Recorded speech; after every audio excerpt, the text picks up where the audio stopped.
go.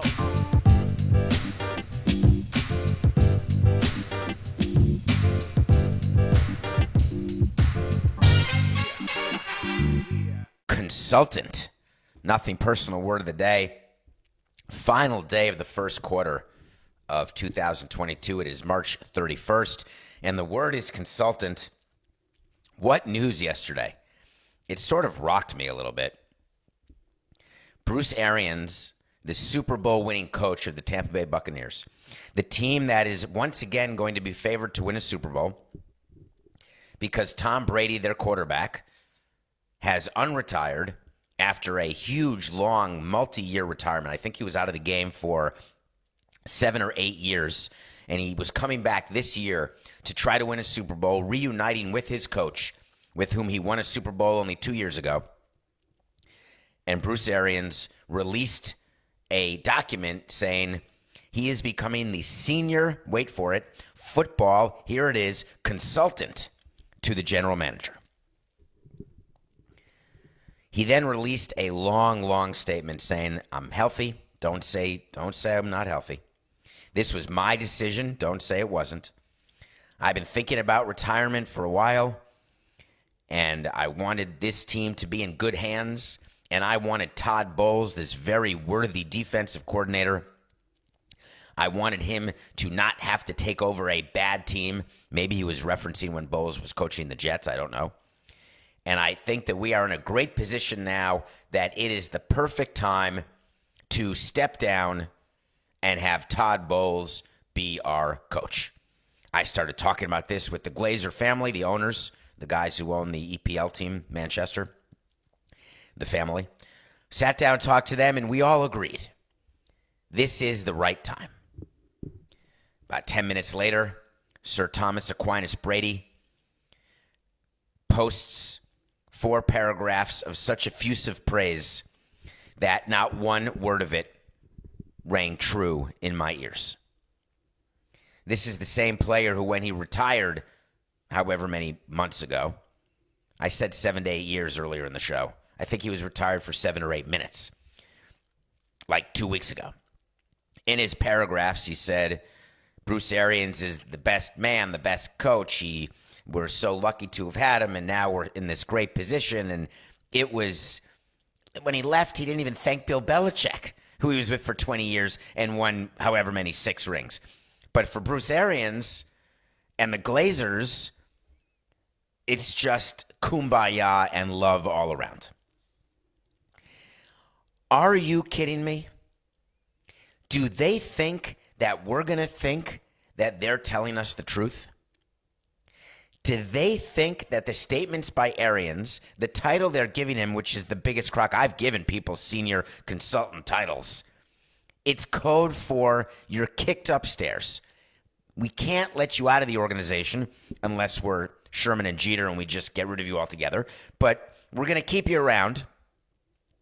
We're going to name you as senior assistant to the president or senior assistant to the GM, senior assistant to the owner, assistant to the owner. I guess you get senior when you're over 68. What is Arians, 69? I guess that makes you senior.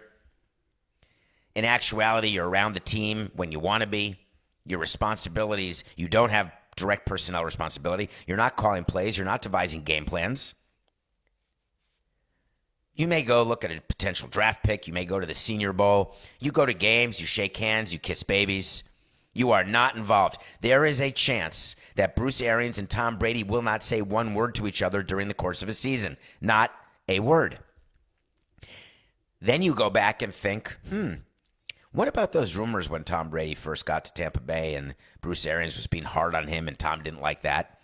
And then they weren't getting along so well because maybe Arians had a game plan that Brady didn't agree with, or maybe Brady wasn't in charge the way he thought he would be in charge when he negotiated to join the Tampa Buccaneers. Maybe there was just a personality conflict. One with a personality, one without a personality. Maybe their wives didn't like each other. Whatever the case, when there's smoke, there's fire in general when you're talking about relationships between players and coaches and players and managers. I don't recall once in my career where there was a rumor perpetuated, promulgated by people in the media about some issue in the clubhouse, and I would say to our owner, yeah, that doesn't exist at all. I don't ever recall that happening. It is so easy to get the word out when there's a problem. Either you can do it directly or there's media around and they just see it. People in the media are very smart when you're around a team. That's why they want access to the locker room and to the clubhouse, because you get to see things and experience things in a way you can't in a Zoom room or in a press conference room. You look at dynamics. You look at where players are sitting, where they're getting dressed, where they're eating. If there's a problem between a coach and a player, it becomes pretty obvious. So they thought that by waiting several weeks since Tom Brady unretired, by having a statement ready where Bruce Arians talks about how everything's perfect, having Tom Brady release something that says everything's perfect, that we would all say, great, everything's perfect. There's nothing to see here. Let's move on. And if you're a fan of the Buccaneers, you're going to want to go down that road because you don't want to believe that Tom Brady is who we all know him to be.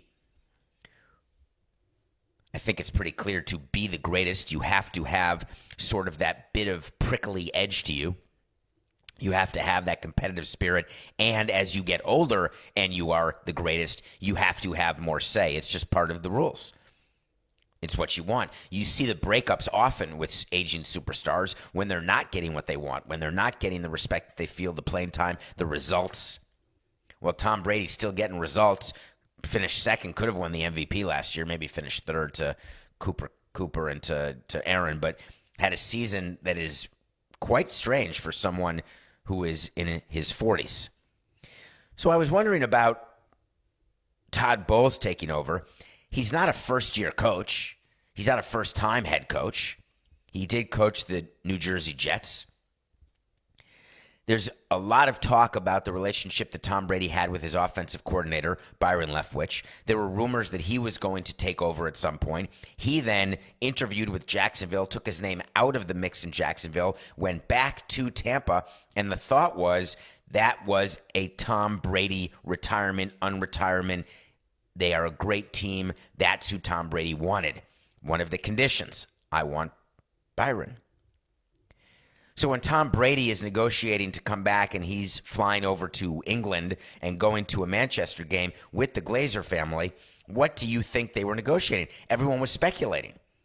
Were they possibly negotiating a post-playing career, a piece of the pie? Did he want to go full LeBron James? Did he want to own part of the EPL? Did he want to get into Fenway Sports Group? That's not the group who does it, but that's an example where they own multiple assets.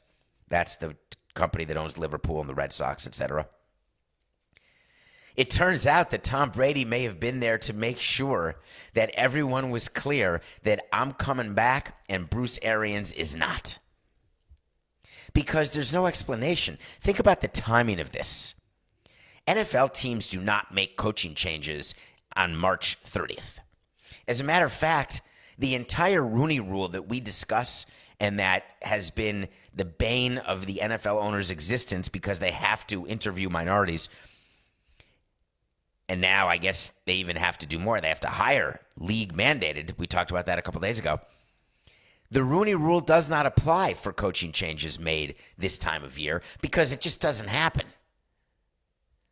Now, the Rooney Rule wouldn't even matter in this case because Todd Bowles is black, and the reality is that that now changes the stats for the NFL.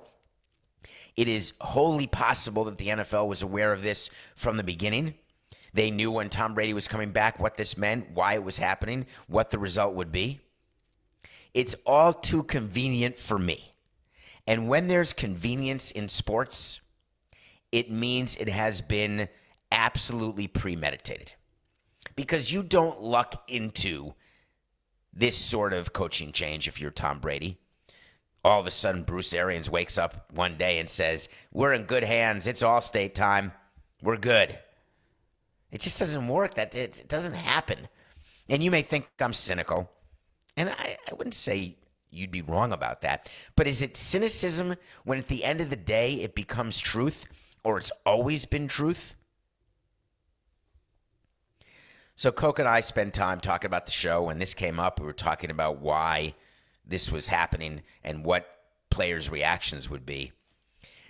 We agree that an NFL coach is the single most important position Do we all agree? Of all the coaches.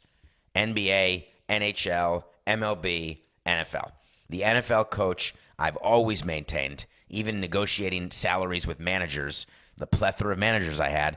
Listen, I love you, but let's face it. Our lineup stinks and you can't make it better.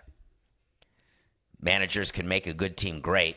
They cannot make a bad team good. The NFL, a coach can take a team of players who you think are going to be bad, and they become some sort of team because of game plans, play calling, schemes. So a coaching change this late, where you are now putting in your game plans for the 2022 season, for the next season, it's questionable. And if I'm Tom Brady, and I just unretired to become a Buccaneer and expected to be playing for Bruce Arians, why would he not be upset at the coaching change? Why would he not have gone public and saying, I'm happy for him that he's making the decision he's making, but boy, I wish he had made this decision a while ago. Boy, we're a little behind now, but I have confidence that Todd Bowles will catch up, but we're definitely behind. Or was Bruce Arians not even involved with Byron Leftwich in the offensive game plan, and that's all Brady cares about? Not true. He needs a good defense to win a Super Bowl. He knows that. So I just find it all to be unreasonable horse hockey. But you're going to keep hearing the tales spun. It's a web of lies. Bruce Arians is a senior football consultant for Jason Licht. All's well in Tampa. Tom had no idea. Okay. If that's their story and they're going to stick to it, okay. Who am I to care? All right. Today is a big day. Big. March 31st. It's opening day. How great is that? When the calendar comes out, when the MLB schedule comes out, it was always exciting. You get your first draft. They send the first draft of the schedule to teams in June, and you see what your schedule is for the following season. And then you negotiate back and forth. You set up game times. You change some off days. There are a few tweaks, a few turns, twists, and then you get sent the schedule before anybody gets it publicly. You get sent the final schedule in August. You then send to your companies who do your giveaways the schedule, because you do a schedule magnet for the final day of the season for the next season. And you know when opening day is, and you're super excited for it, and you plan for it all off season. And then there's a sort of lull in November, December. For 17 out of 18 years, there was a lull in October, November, December. Then the calendar changes. You celebrate New Year's Eve. You wake up, and it's on like Donkey Kong. You're getting ready for spring training. You have opening day circled. March 31st. Of course, then you're worried about a lockout or a work stoppage. You're worried about injuries. You're worried about selling tickets. You're worried about team performance. You're worried about everything. And then they moved opening day. So today's not opening day. Opening day is not till April 7th. And here we are when our internal calendars would say, it's time for baseball. So if I'm Major League Baseball, I have to take today very seriously, because the fans expected baseball today. And when fans expect opening day, you've got to deliver something to them. And baseball delivered Home Run Derby X. Seriously? That's the best Major League Baseball could come up with as an announcement on the day that baseball was going to start? The eve, opening day eve, they come up with Home Run Derby X with a video where everybody thought Aaron Judge was doing a home run derby. How cool would that be? Home Run Derby X is a marketing ploy invented by Major League Baseball and approved by the union, where there is a MLB legend. Let me name the legends for you. Adrian Gonzalez, sort of a legend. Giovanni Soto, huh? Yes, he played for the Cubs. Legend? I think not. Nick Swisher of the Yankees. Nick Swisher of the Yankees.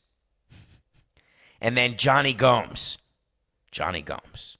Hold on. Wait. Where are the legends again? Johnny Gomes, Nick Swisher, Giovanni Soto, and Adrian Gonzalez are on teams representing The Red Sox, the Yankees, the Cubs, and I guess the Rangers.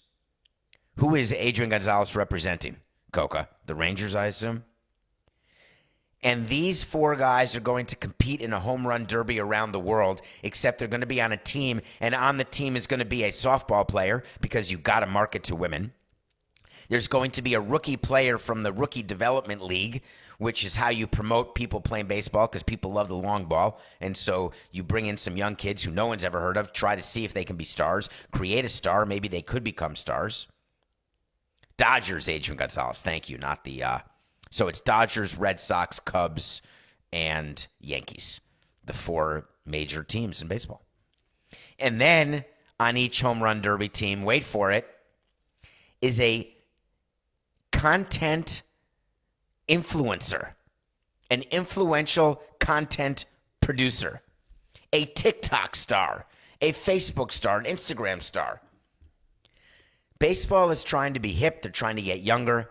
They're trying to get people to acknowledge that you don't have to sit through an entire baseball game, but how about home run derbies? People love home run derbies. They learned that the home run derby during the All-Star weekend is more popular than the All-Star game. That's the trend. So why not get a bunch of old players, fit them into a uniform, make it look like a beer league, right? Find four guys who still look decent, attach them to the four biggest franchises, and then sell it around the world. This Home Run Derby X is going to take place in London. Let's see if you guys understand or remember what these have in common. London, Mexico City, and Seoul. Why would baseball want to have any sort of show or attraction in London, Seoul, and Mexico City? Now we're talking. When I was on the MLB International Committee, we would sit around for hours trying to think of ways to get more money out of these markets. The number one way is to get a player. We always called it the Ming Plan. The Ming Plan is a plan where you get a player, Yao Ming, from a country, China, to play in your league, NBA, and all of a sudden, China becomes a huge market.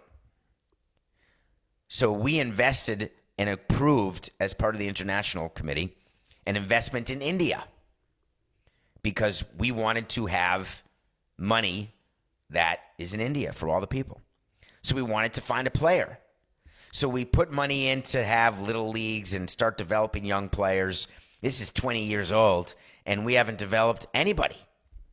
There were two Indian players who played for the Pirates in the minor league system, didn't sniff the major leagues, never became popular, and eventually the investment in India stopped.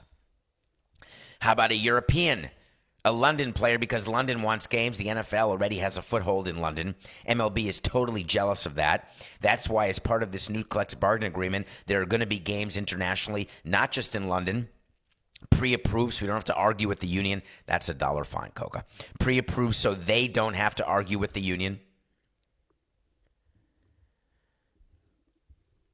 London, Germany.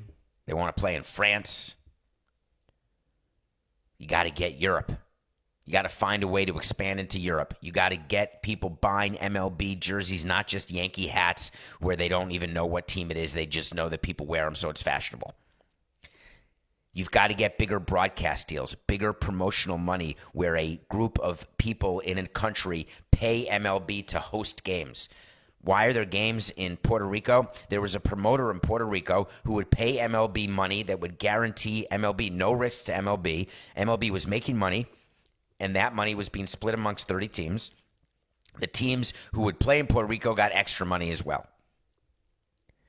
So promoters are paying for the right to have baseball. Korea. How do you not want South Korea as a market for you? Now, maybe Hee-Seop Choi was not available. Maybe he's not able to hit home runs anymore. I don't know. But that would have been a great get for MLB. Got to be more famous than Giovanni Soto, right? Like, you bring these people to South Korea and the people say, who are these people? This is not the Red Sox, Yankees, and Dodgers and Cubs. This is like a strange sort of Saturday of All-Star Weekend celebrity softball tournament. And there's gimmicks of you hit home runs, or you can catch the ball, or you can hit targets. And MLB's trying to convince you that this is going to be fun. This is going to be hip. So, you know better. This entire MLB situation, it's only because the Home Run Derby X, it's only to see if they can get more money out of these international markets. Bigger broadcast deals, bigger promotional deals for MLB games. Okay, so you know that. So baseball tried to do that for today, opening day. Didn't work. What would I be doing if I were commissioner of baseball on March 31st? An article got dropped yesterday in The Athletic. Ken Rosenthal wrote something saying that Rob Manfred has been going around meeting with players, keeping the promise that he made after the collective bargaining agreement was signed, when he admitted that his relationship with the players is less than stellar, less than acceptable, and he wants a better relationship with them. So now there's an article that comes out that he's meeting with players in an effort to have a détente. Meanwhile, every year the commissioner, no matter who the commissioner is, meets with players during spring training. But this time there's some players quoted in the article, some players saying this is a good start, it's a good step. And I like that Rob is doing that. But that's not what I'm doing on March 31st. I'm not having an article written about my relationship with players. I'm doing something with fans today. I'm doing something with big league players and fans. I'm having a special moment at each spring training game today. Something that seems like an opening day. Maybe a giveaway. Not opening day 2022. Some sort of marketing ploy that acknowledges what today could have been, has a charitable component. Maybe you have arranged in advance because they knew March 31st was not going to be opening day. Maybe you arrange that every spring training game has 1,000 kids from a Boys and Girls Club today. Local kids in Arizona and Florida. Or maybe you announce that 1,000 kids are going to go to each actual opening day in each city where there's a major league team, but you announce it today. The return of baseball has been delayed, and we are sorry, but we are making it up to you. Why? Because we want to, and you deserve it. There's such an opportunity today for the commissioner himself to improve his Q rating. There's such an opportunity for teams to acknowledge, but the way we always did it with our hubris and our egomaniacal behavior is that we assume that fans and people and media have forgotten the negativity. It's done. The lockout's over. No one's talking about it. Everyone's excited about the team. Spring training, we're all looking at simulations. We're looking at expected records. We're trying to guess who MVPs are going to be. We're counting down the moments, wondering whether or not our team can finally win a World Series, be in a World Series, make the playoffs, win a playoff game, win a round. And we would focus on that because we don't want you ever thinking about anything negative. Wait till your team's out of it in September to be negative. But we would assume that if we don't talk about it, we've buried it and it's forgotten about. What about taking something negative and actually discussing it, not leaking it, acknowledging it, embracing it, and trying to turn it around into something positive? MLB's just never worked that way. But that's what I'd be doing if it were me today. Okay, I just want to cover one more baseball thing before we go to break, Coca. Did you see the final score of the St. Louis Cardinals spring training game? The Cardinals beat the Nationals 29-8. 29 runs were given up by the Nationals pitching staff. The Nationals are going to be the last place team in the NL East. Believe me, if any team finishes behind the Nationals, game over. Donnie, I'm talking to you. You cannot finish in last place this year in the NL East. Forget the fact that you're expected to win. You cannot finish behind the Nationals. They absolutely stink. And these guys won the World Series only 3 seasons ago. They still have Patrick. There's no chance I should be starting Corbin. Steven Strasburg had MVP extension. Everyone's happy. I don't remember the last time he pitched, but he may try to pitch this year. They've got the best player, Juan Soto, but again, that doesn't matter because the Angels have Trout and Ohtani, and they can't sniff October. So the Nationals are trying to figure out who's going to pitch for them, and they went to a showcase in Miami with one of my favorite pitchers who pitched for us in 2006, part of a great young rotation. We got him from the Red Sox in a trade, Anibal Sanchez. He's pitched a no-hitter. He's just he's a beautiful man, actually. Just a lovely, lovely person. And he was very good in the showcase. And I've told you on Nothing Personal, showcases don't matter. He gave up 10 runs yesterday. Now, I've also told you spring training games don't matter, but they can be telling. Part of the problem with the game yesterday is the Nationals have a first-round pick from 2020 whose name is Cade Cavalli. They let him give up 10 runs. You don't let your first-round pick from 2 years ago into a spring training game and keep him out there no matter how many innings you need to get out of your projected pitchers during the course of a spring training game, because you always have a plan of who's going to pitch how long, and you sometimes just have to let a player wear it. That's the expression. It happens during the regular season sometimes. Hey, you're wearing it today. You got to get 6 outs. If you give up 10 runs, you do, but you got to get me 6 outs. You don't let a first-round pick wear it during a spring training game. You just don't do it. There's something going on there, something wrong with either the Nationals front office, something wrong with their first-round pick where they don't believe he's going to be good. But the optics of it, from a scouting development standpoint, from an organizational standpoint, you simply do not let your first-round pick wear a 10-run outing in spring training. All right, when we come back, we're going to review a movie that I'm not sure many of you saw, but you should. And then we're going to talk a little bit about what's going on in Washington, D.C., because it's pretty interesting. We'll be right back. Welcome back to Nothing Personal. It is the final day of March 2022. Our word of the day was consultant. Thank you for getting through commercials and being with us and rating, reviewing, subscribing, for all the things that you do to make Nothing Personal grow. Believe me, I appreciate it. If you can, go to YouTube and tell me how to fix this background.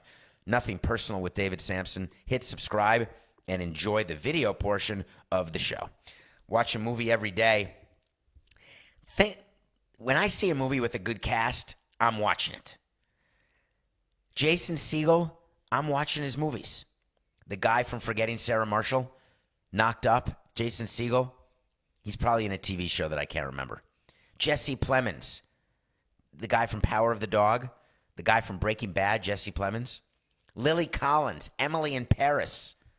Lily Collins, I'm watching it. Those are the 3 movie stars who star in a new movie called Windfall, directed by Charlie McDowell. Think about this lineage. Charlie McDowell, and you know where I stand in nepotism, I'm all in. Charlie McDowell's parents are Mary Steenburgen and Malcolm McDowell. Malcolm McDowell from Clockwork Orange, Mary Steenburgen from Parenthood, from Back to the Future, now married to Ted Danson. So Charlie McDowell's stepfather is Ted Danson. That means his uncle is Woody Harrelson. And Coach, well, he's now a director, and he's married to Phil Collins' daughter. That means that Phil Collins and Malcolm McDowell are mishpucha. I mean, that's just too good to be true.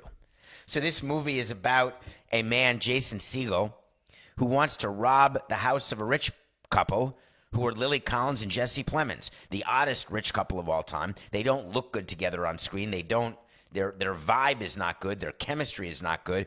This feels like a movie that was done during COVID, because the whole movie takes place in one house, and you got the feeling, not like a Malcolm and Marie type movie with John David Washington and Tom Holland's girlfriend. You just sort of get the feeling that this was a COVID production. So it's 2 rich people, and then Jason Segel is taking money from them. But he didn't think they'd be home, but then they come home, and then there's an entire series of events that happens where it gets dark, and then darker, and then darkest. So it's not a comedy. So Jason Segel's trying to play a serious role, but he's sort of goofy. Jesse Plemons is trying to play a billionaire, but he just doesn't feel or look like it. Lily Collins is trying to play a character that's the opposite of Emily in Paris, and she's now Emily. It doesn't work. The only people who got a windfall in this movie were the McDowell family. Take a hard pass on Windfall. I want to say a quick note to Bruce Willis. Bruce Willis, it was announced by his ex-wife, Demi Moore. God, they really have a good divorce going, right? The mother and the father get along. The kids are all okay with the mother and the father. I think they maybe even spent COVID together. And when Demi Moore was with Ashton Kutcher, Bruce Willis would always be around. Now Ashton Kutcher's with Mila Kunis, which means Bruce Willis doesn't spend time with them, but he's now remarried to someone who Demi Moore spends time with. And all the kids, Rumor and Scout and Tallulah, who are not kids anymore, they're adults. So they all made a collective announcement saying that Bruce Willis has aphasia. This is a serious disease, and it doesn't get better. There's no cure for it. It is a degenerative disease that causes you to lose the ability to communicate. And as an actor and a person or anybody, communication is critical. I've got a very close friend whose father had aphasia, and I can only tell you that it is a nightmare for the family, and it is a nightmare for the person who is suffering from it. And if you have a moment to pray for the Willis family while you think they don't need it, they're rich, doesn't matter. Money is not a factor when someone has this type of disease, because money can't cure it. Money can get you help, can get you support, but it doesn't do anything for the person or the family. So if you have a minute, please, Bruce Willis, thank you for all of the shows you did, for all of the movies. Don't forget about Moonlighting with Sybil Shepherd. Don't forget about some of his great movies. Don't judge Bruce Willis by the past year where I was telling you that he couldn't make a good movie if he fell into it. He was doing 20 movies a year, one worse than the other. But if you go back and look at his career, he's given you plenty of entertainment. Thank you, Bruce. All right, Coca. You know what I want? I want to talk to Samson. So you want to talk to Samson. That's a segment we do where you get into my Twitter at David P. Samson, turn my DMs blue, and absolutely give me anxiety because I can't get back to everyone, but I try, and ask a question. And it may make a show, or I may answer it just on the phone, or I may not answer it at all, but I try to read every single one.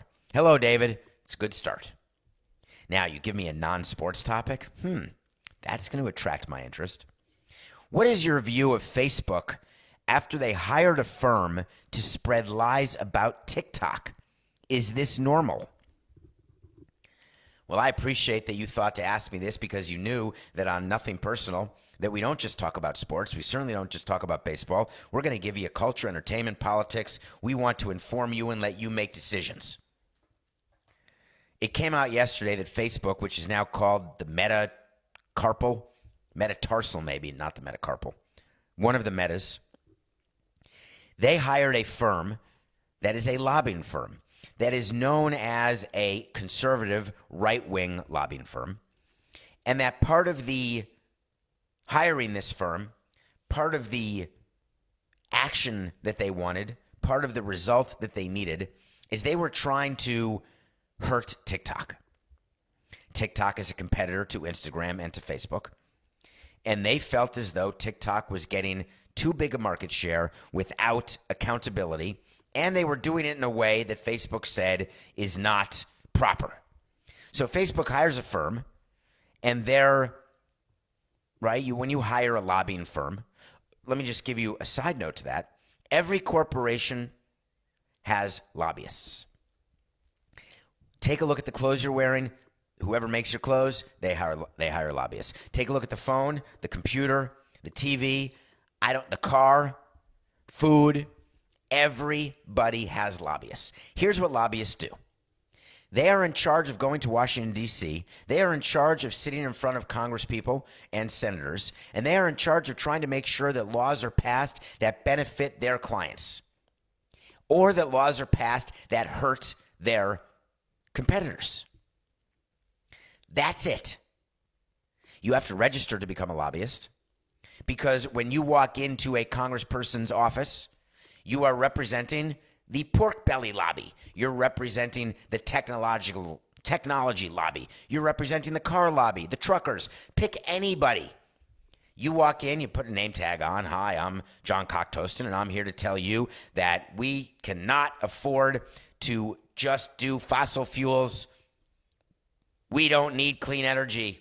We have got to allow for pesticides on carrots. I'm in the carrot lobby, because if not, we can't sell our carrots because they're going to spoil. You've got to let us do X, Y, and Z because that's how we make more money. That's what lobbyists do. It's being characterized that Facebook did something very much under the table, very sinister, trying to find a way to discredit TikTok, which is owned by a Chinese tech company, trying to make up lies about TikTok, blaming TikTok for all of these terrible things on video that actually weren't on TikTok, but they could have been on TikTok.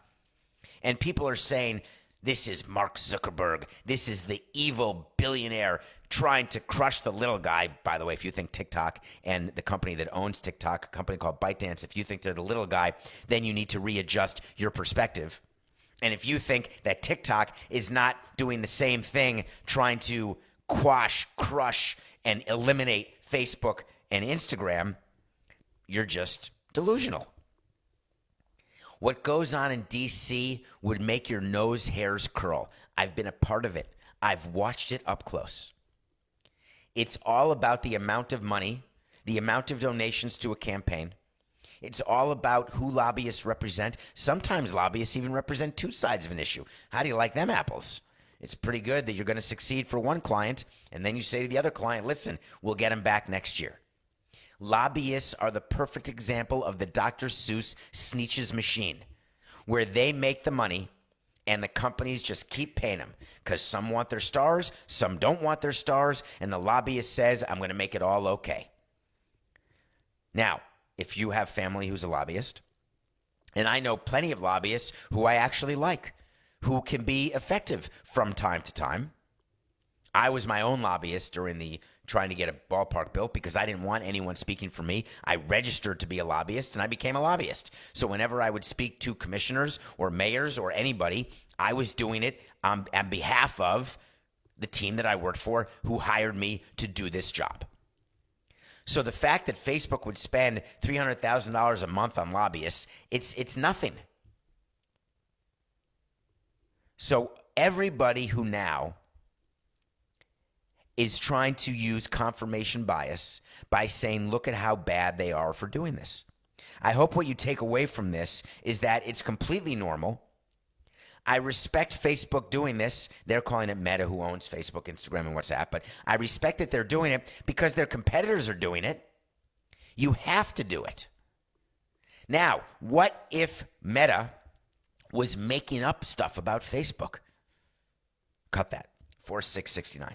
What if Meta was making up stuff about TikTok? Is that possible? Does that ever happen? Of course it does. You are trying to convince people in the legislature to enact legislation, to do something to make it harder for your competitor. It's not unreasonable to say, yeah, I think TikTok has all these videos on it. Prove it. I'm not going to prove it. I'm pretty sure they do videos where you should slap a teacher or you should drink bleach to get rid of COVID or other things that are on COVID. You know, smack your eye with a match. Yeah, I think they're supposed to do that on COVID and TikTok, and then it's during COVID, so people are dying and it's terrible. You've got to really start regulating TikTok. It's up to your congressman to say, are we sure that's true? Because lobbyists don't want people in Congress to actually follow up on anything. They just want people on Capitol Hill to hear what they say and say, oh, that makes sense. That's right. By the way, what are you giving to my PAC? Let me just ask my assistant again. How big was the contribution from the gun lobby? Just curious. What's my ranking from NRA? What am I, a C+, B-, an F? It's everywhere, folks. It's the government that we have chosen. It is an absolute descendant of democracy. I guess if there's one person, there's a monarchy, right? If there's one person, if it's like Castro, who lobbies Castro? You don't need to lobby him. In America, you do. So my view of Facebook, no different than my view was 2 days ago when I didn't know about this. I read the entire Washington Post article, and I didn't shed a tear. I didn't have smoke coming out of my ears. I didn't turn red. I didn't do the angry emoji. I didn't do the in and out, that guy who's angry and has fire out of his head. I just said, hey, it's a Tuesday. Wednesday. Thursday. Nothing personal pick of the day. Were you worried? We had the Spurs +6 over the Grizzlies. You must have been worried. They were down 20 the whole game. You're like, that's it. It's a loss for Samson. Nope. The Spurs lost to the Grizzlies by only a point. We are 37-27. The Spurs had a chance. LeBron James left the road trip. He's not even going to play for the Lakers when they play the Jazz. The Spurs are trying to catch the Lakers or stay ahead of the Lakers. This was a huge game without Ja Morant, and they could not get it done. But they covered, so we're 10 over. All right, tonight we have the Sixers playing the Pistons. Last night, the Heat actually beat the Celtics in Boston, who had been the hottest team for me, who I thought was going to be the number one seed for sure. And the Heat came in and beat them on the road. The Sixers now have to try to hold serve, and they're favored by only 11 over the Detroit Pistons. Even though it's in the Palace, we are taking the Sixers -11. Okay, correction. We do this show, we do it straight through, and it's not edited. So I'm going to make mistakes, and when you are talking by yourself with one guy in your ear for 45 minutes every single day, you're going to make them, and I own up to them. Yesterday, I gave a talk about defamation, and we talked about the lawsuit that was filed by Trevor Bauer, the absolutely frivolous lawsuit that will not withstand a motion to dismiss. And I gave you what it is, the basic tenets of defamation. But I misspoke on one of them, and I want to correct it. And thank you to one of the Nothing Personal listeners who contacted me on Twitter, David P. Sampson, and got to me something I missed. I said one of the things you have to prove is that there existed negligence. Remember, the person who is accusing someone of defamation, they're the ones who have the burden of proof. You don't have to defend yourself. And it was pointed out to me correctly that when the person who is trying to allege defamation, in this case Trevor Bauer, is a public figure, which Trevor Bauer clearly is, the requirement to prove defamation is not negligence on behalf of the organization, in this case The Athletic. You actually have to prove actual malice. And I don't know why I didn't think of it, because of course you've seen the People versus Larry Flint. Of course, you know the New York Times versus Sullivan case. I think we may have even talked about that on a previous Nothing Personal.